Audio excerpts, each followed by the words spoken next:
नमस्कार, पुरंदर न्यूज चॅनलतर्फे आपलं सर्वांचं स्वागत आहे. ज्यांचे विचार आमच्यासाठी कायमच मार्गदर्शक दीपस्तंभ ठरणार आहेत आणि ज्यांच्या अनुभवातून उमटलेले शब्द नेहमीच आपल्यासाठी प्रेरणास्रोत असतात, असे महाराष्ट्र राज्याचे प्रदेशाध्यक्ष आपल्या सर्वांचे मार्गदर्शक सन्माननीय रवींद्रजी चव्हाण साहेब या ठिकाणी मनोगत व्यक्त करतायत. सर्वांना विनंती आहे, टाळ्यांच्या गजरात या ठिकाणी साहेबांचं स्वागत करा.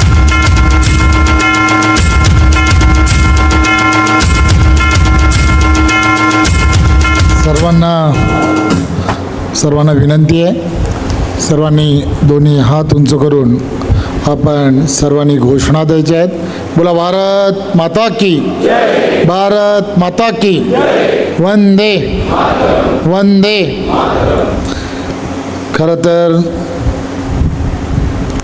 आजचा हा कार्यक्रम चंदू काका यांच्या जयंतीच्या निमित्ताने माझे मित्र आदरणीय संजय जगतापजी यांनी एक आगळा वेगळा असा या 5 जिल्ह्यांसाठी एक कार्यक्रम, की ज्या कार्यक्रमाच्या माध्यमातून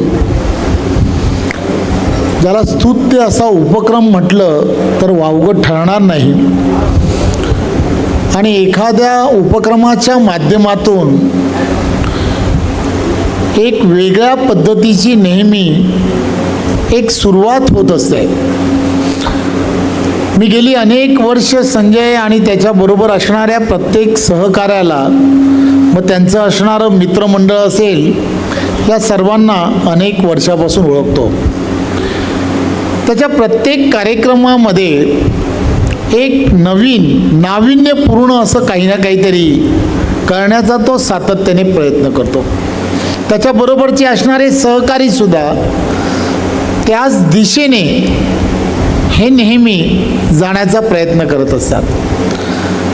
खरं तर एक दिशा देण्यासाठी उपक्रमशील असणं हे फार गरजेचं असतं. त्यामुळे या संपूर्ण परिवाराने, मग त्यांचे बंधू असतील किंवा ही सर्व मंडळी, प्रत्येक क्षेत्रामध्ये जे करतायत ते एक माइलस्टोन कसा असावा त्या प्रत्येक क्षेत्रामध्ये, अशा पद्धतीचा असणारा आणि असण्याचा प्रयत्न करतायत. त्यामुळे संजय बरोबर बोलत असताना किंवा त्याच्याबरोबर चर्चा करत असताना एक पूर्णच्या पूर्ण की मला पुढे कसं जायचं आहे आणि मला पुढच्या पिढीला काय दिशा द्यायची आहे याचा एक सिलेबस ज्याला म्हणतात. शिक्षक समोर बसलेत, त्यामुळे एक सिलेबस हा गेल्या पिढ्यानपिढ्या चंदू काकांपासून संजयपर्यंत हा सातत्याने त्यांनी राबवण्याचा प्रयत्न केला आहे. आणि त्यामुळेच आज जे उभं राहिलं आहे, हे उभं राहिलेलं जे आपण पाहतो, संत सोपान काका सहकारी बँक असेल, बँक व्हॅनच्या माध्यमातून घरोघरी जाते. सोपं नाही आहे हे सगळं. चर्चा अनेक जण करतात, परंतु प्रत्यक्षात या सगळ्या गोष्टी उतरवणं हे काही सोपं नाही. राजकारणाच्या पलीकडे जाऊन समाजामधील असणाऱ्या प्रत्येक विषयाला स्पर्श करणं, शैक्षणिक क्षेत्र याची असणारी डिपेंडन्सी, सरकारवरती असणारी डिपेंडन्सी आणि मग सरकारमधल्या असणाऱ्या डिपेंडन्सीमुळे या सगळ्या असणाऱ्या संस्था जवळजवळ, मी आता माझ्या अगोदर असणारे प्रत्येक जण सांगत होते की एखादा सरकारी उपक्रम ज्या वेळेला सुरू होतो त्यावेळेला त्या सरकारी उपक्रमामध्ये भाग घेणं तरी संस्था यांची संख्या काय असू शकते हे माझ्यासारख्याला राजकारणी म्हणून माहीत आहे. परंतु गेल्या 4 वर्षामध्ये हा जो उपक्रम आहे, या उपक्रमाची ताकद काय, तर जवळजवळ 4000पेक्षा जास्त शाळा या संस्थेच्या माध्यमातून केलेल्या उपक्रमामध्ये सामील झाल्यात. खरं तर हे कौतुकच आहे. त्यांच्याबरोबर असणाऱ्या सहकाऱ्यांचं कौतुक आहे.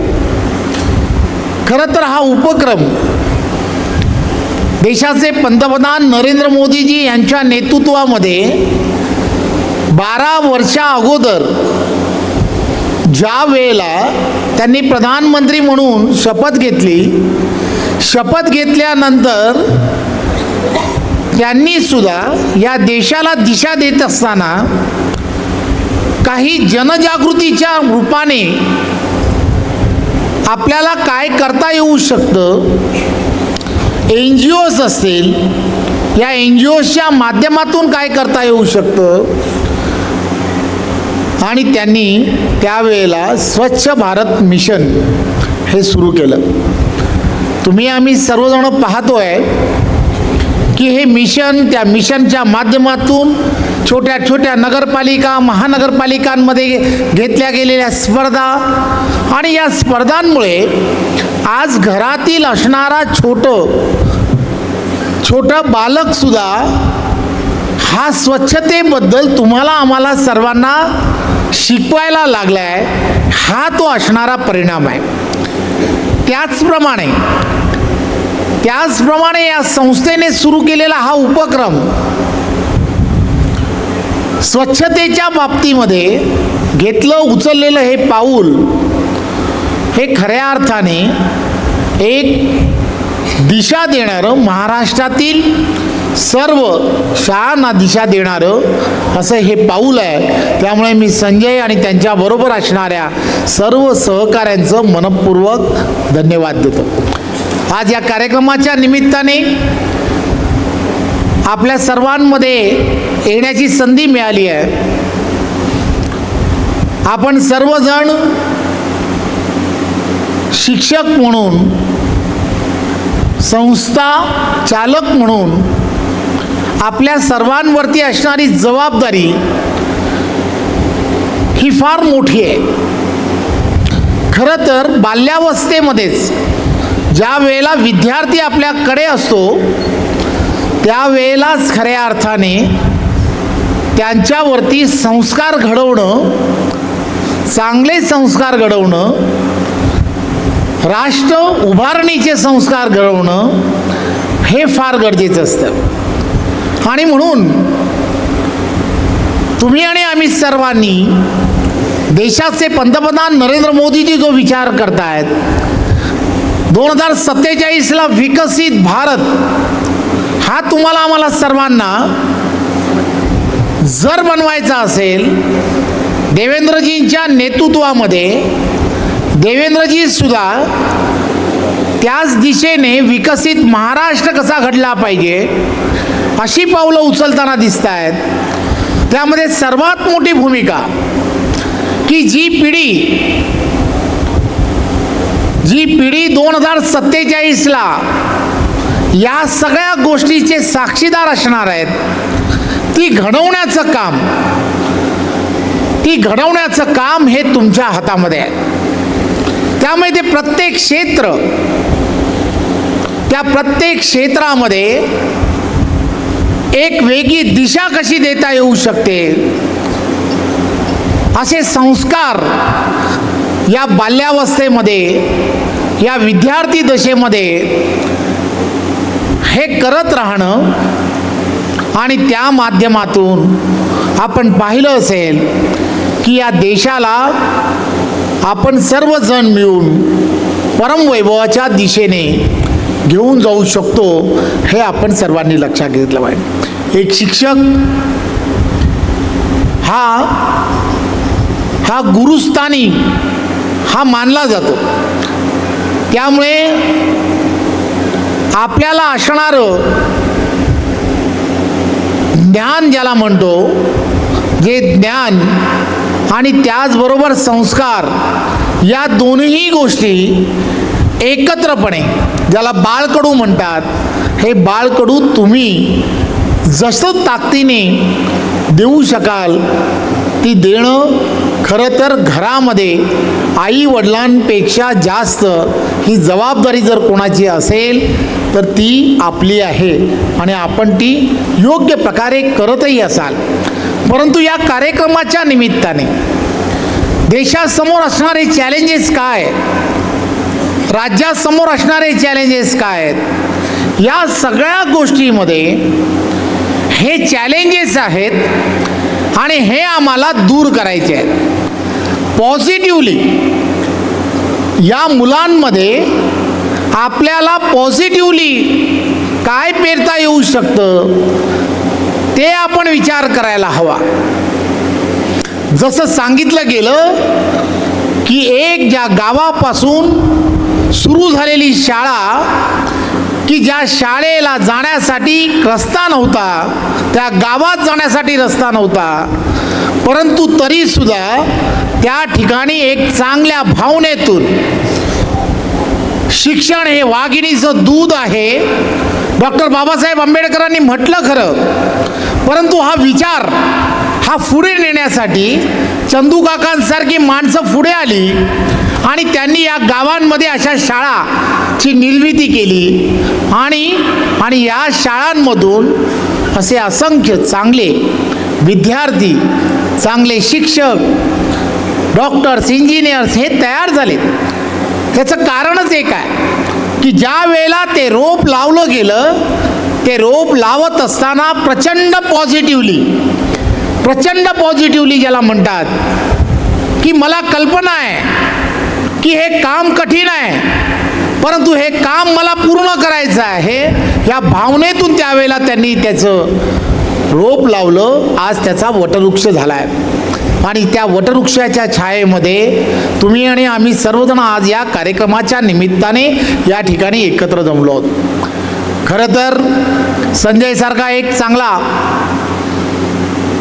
लोकप्रतिनिधी की जो आज आमच्या विचाराबरोबर जोडला गेला आहे, हे मी माझ्या पक्षातील आमचे सहकाऱ्यांबरोबर चर्चा करताना नेहमीच सांगत असतो की एक चांगला कार्यकर्ता आपल्याला पक्षाला मिळाला आहे. आणि मी खात्रीने सांगतो, मला कोणीतरी खालून पत्र दिलं, कृषीच्या असणाऱ्या प्रदर्शनाला मला येता आलं नाही. खरं तर प्रत्येक कार्यक्रम आणि प्रत्येक कार्यक्रमाची असणारी शृंखला आणि त्याला उपस्थित राहणं हे किती कठीण आहे हे संजयला सुद्धा माहीत आहे. त्यामुळे या सगळ्या प्रकारामध्ये एक गोष्ट की तुम्ही ज्या विश्वासाने आमच्याबरोबर जोडले गेलेले आहात, त्या राष्ट्रीय प्रवाहामध्ये जोडले गेलेले आहात, राष्ट्र उभारणीच्या प्रवाहामध्ये जोडले गेलेले आहात. मी आपणा सर्वांना एवढीच खात्री या कार्यक्रमाच्या निमित्ताने देईन की आम्ही सर्वजण एक विचार घेऊन पुढे जाताना तुम्हाला आम्हाला सर्वांना दिसणार. त्यामुळे त्या प्रवाहाबरोबर तुम्हाला आम्हाला सर्वांना पॉझिटिव्हली पुढे जात राहणं हे फार गरजेचं आहे. या कार्यक्रमाच्या निमित्ताने जवळजवळ 62 तालुक्यातील असणारे वेगवेगळ्या शाळांमधील असणारे शिक्षक, तिथले असणारे संस्थाचालक की ज्यांनी त्या शाळेतील असणारं वातावरण आणि त्या वातावरणामध्ये एक स्वच्छतेच्या बाबतीमध्ये असणारा एक चांगला असा तिथल्या असणाऱ्या शिक्षकांमध्ये, तिथल्या असणाऱ्या विद्यार्थ्यांमध्ये एक पॉझिटिव्ह संदेश या कार्यक्रमाच्या निमित्ताने पूर्ण वर्षभर राबवला. त्याबद्दल मी पुन्हा एकदा आपलं आणि आपल्या सर्व या पूर्ण उपक्रमांमध्ये सहभागी झालेल्या सर्व तालुक्यातील असणाऱ्या सर्वांचं मनःपूर्वक अभिनंदन करतो. धन्यवाद. जय हिंद, जय महाराष्ट्र.